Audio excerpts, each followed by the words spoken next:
Happy birthday to me. Happy birthday to me. Happy birthday, happy birthday. Happy birthday to me. Hello, स्वागत है आप सबका मेरे birthday वाले व्लॉग पे। Happy birthday. Happy birthday. सुबह तो हंसी मुख करो, शी स्वागत स्माइलिंग। और जैसा कि आप देख रहे हैं कि मेरे हस्बैंड मेरा ही हाथ पकड़ के मेरा ही बर्थडे केक मेरे साथ मिलकर काट रहे हैं।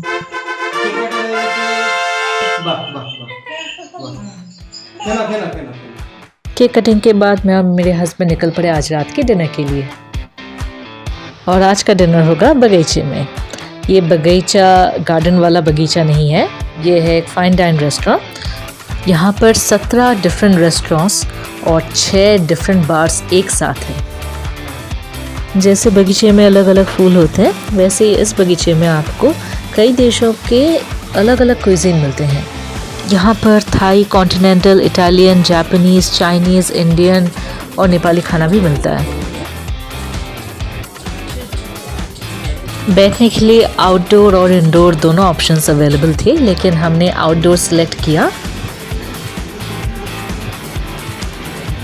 जाते ही हमें सबसे पहले दिया गया डिजिटल मेन्यू कार्ड और उसके बाद आई हमारी वेलकम ड्रिंक। फिर हमने हमारा डिनर ऑर्डर किया और शुरुआत की हमने मशरूम क्रैम सूप से।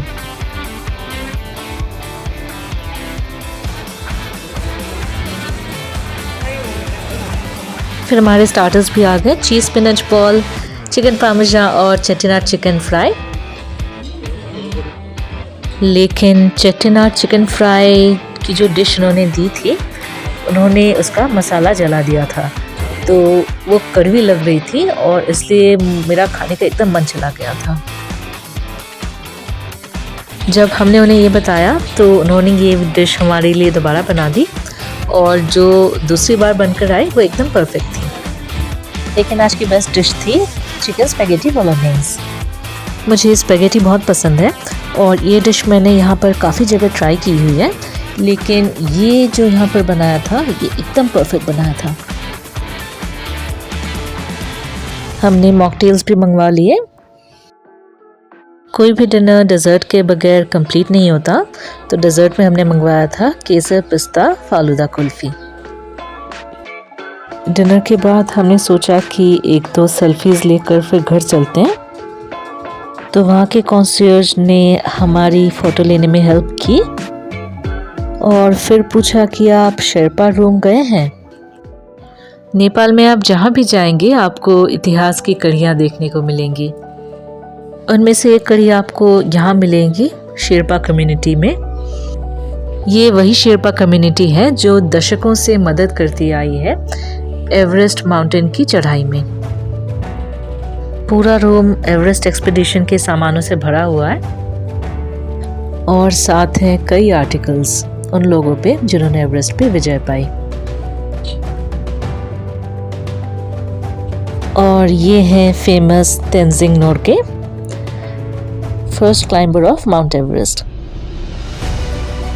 अब हमें हिस्ट्री बुक्स में पढ़ाया गया था कि माउंट एवरेस्ट के पहले क्लाइंबर्स सर एडमंड हिलेरी और तेंजिंग नोर्गे थे, लेकिन मेरा ये मानना है कि सर एडमंड हिलेरी शायद कभी एवरेस्ट तक पहुंच नहीं पाते अगर उनके साथ तेंजिंग नोर्गे नहीं होते।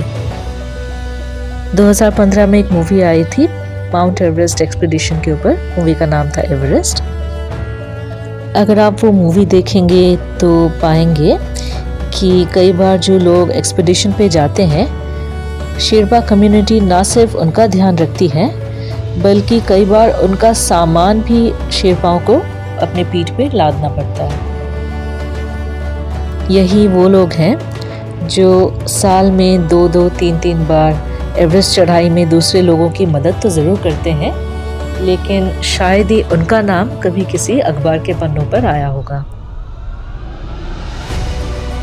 ये है असली रॉब हॉल जिनकी कहानी एवरेस्ट मूवी में दिखाई गई थी, और साथ में ये है आंग दोर्जी। और यह है एवरेस्ट हॉल ऑफ फेम। आज तक एवरेस्ट की चढ़ाई जितने भी लोगों ने की है उन सब की पिक्चर्स।